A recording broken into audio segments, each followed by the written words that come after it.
BJP की अच्छी सीटें 2027 और 29 के चुनाव में लेकर के आना है तो योगी आदित्यनाथ को साइडलाइन नहीं किया जा सकता है।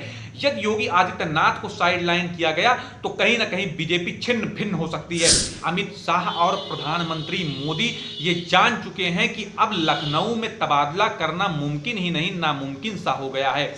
बहुत बड़ी बेचैनी अमित शाह के जो पक्ष के नेता हैं यूपी के, उनके अंदर अब मच रही है कि आखिर अब हमारा क्या होगा। गुजरात की ही एक कंपनी को योगी आदित्यनाथ की सरकार ने बैन कर दिया कि अब उस कंपनी को कोई ठेका नहीं मिलने वाला है। जो यूपी के नेता अमित शाह के पक्ष के थे, अब उनमें भी कहीं ना कहीं बेचैनी सी हो गई है, क्योंकि जिस प्रकार से 4 जून के बाद योगी आदित्यनाथ अपने निर्णयों से यह संकेत दे चुके हैं कि 4 जून के पहले की योगी आदित्यनाथ और 4 जून के बाद के योगी आदित्यनाथ में जमीन और आसमान का अंतर हो चुका है। दोस्तों नमस्कार, राजनीतिक विमर्श में मैं हूं आपके साथ आदित्य शुक्ला। 4 जून के पहले ये आंकड़ा लगाया जा रहा था कि यदि अब की बार प्रधानमंत्री मोदी की 400 पार सीटें आ गई तो इस बार लखनऊ में बहुत बड़ा बदलाव होने वाला है। लेकिन 4 जून को जब लोकसभा चुनाव के परिणाम सामने आए तो प्रधानमंत्री मोदी एनडीए की 400 पार का तो आंकड़ा छोड़िए, 300 पार भी नहीं कर पाई, बल्कि 292 पर ही जाकर के अटक गई। तो इस परिणाम से यह स्पष्ट हो गया कि लखनऊ में कोई बड़ा उलटफेर होने वाला नहीं है।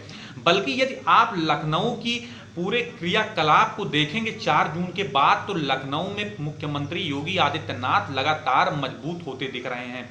4 जून के पहले राजनीतिक विश्लेषकों का और आम जनमानस का यह मानना था योगी आदित्यनाथ पर कहीं ना कहीं गुजरात के 2 बड़े नेता प्रधानमंत्री मोदी और अमित शाह भारी पड़ रहे हैं। तो हो सकता है कि 4 जून के बाद योगी आदित्यनाथ का मुख्यमंत्री के पद से तबादला कर दिया जाए। लेकिन अब 4 जून के बाद जिस प्रकार से योगी आदित्यनाथ लगातार मजबूत होते जा रहे हैं, इससे यही लग रहा है कि इस बार प्रधानमंत्री मोदी और अमित शाह स्वयं ही उत्तर प्रदेश की राजनीति में कमजोर हो गए हैं।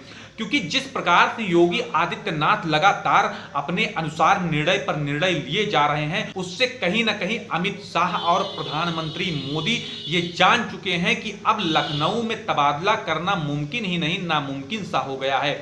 क्योंकि लगातार जो अभी तक उत्तर प्रदेश में सरकारी ठेके हों या फिर कोई अलग विषय हो, उसमें गुजरात की कंपनियों को सबसे पहला प्राथमिकता दिया जा रहा था।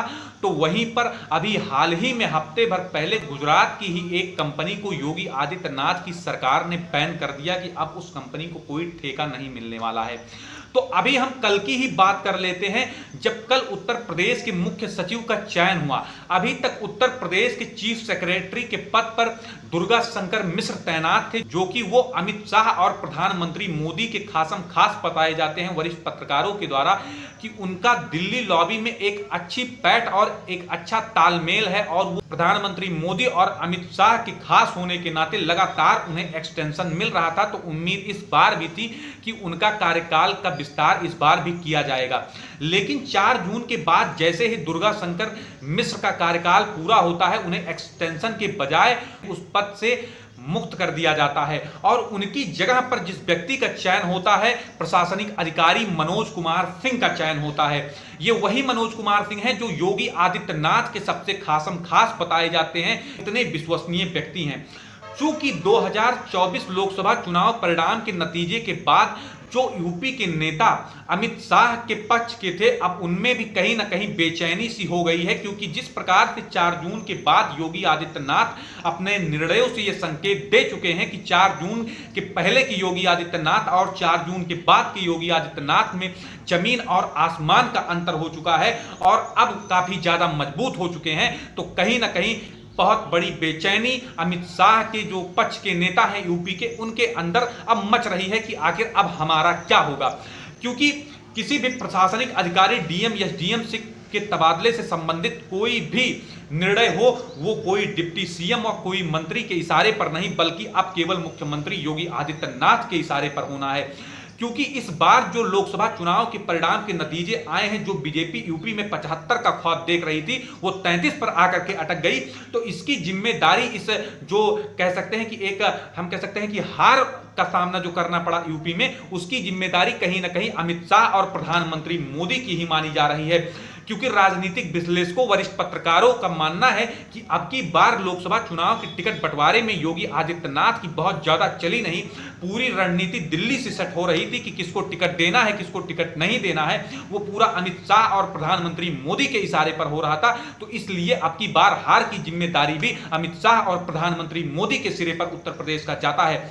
इसलिए कहीं ना कहीं अब दिल्ली में भी बैठे प्रधानमंत्री मोदी और अमित शाह को स्पष्ट रूप से यह मालूम हो चुका है कि यदि उत्तर प्रदेश में भारतीय जनता पार्टी को मजबूत करना है, यदि बीजेपी की अच्छी सीटें 2027 और 29 के चुनाव में लेकर के आना है, तो योगी आदित्यनाथ को साइड लाइन नहीं किया जा सकता है।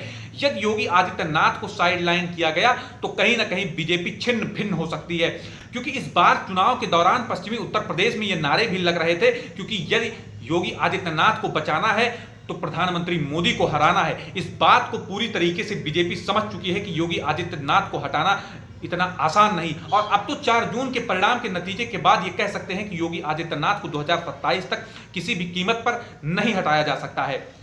तो उत्तर प्रदेश की राजनीति में जो 4 जून 2024 के बाद हेरफेर और उलटफेर होने वाला था, वो कहीं ना कहीं अब टलता हुआ नजर आ रहा है। इसी प्रकार के विश्लेषण के लिए आप हमारे चैनल राजनीतिक विमर्श को अवश्य सब्सक्राइब करें। नमस्कार।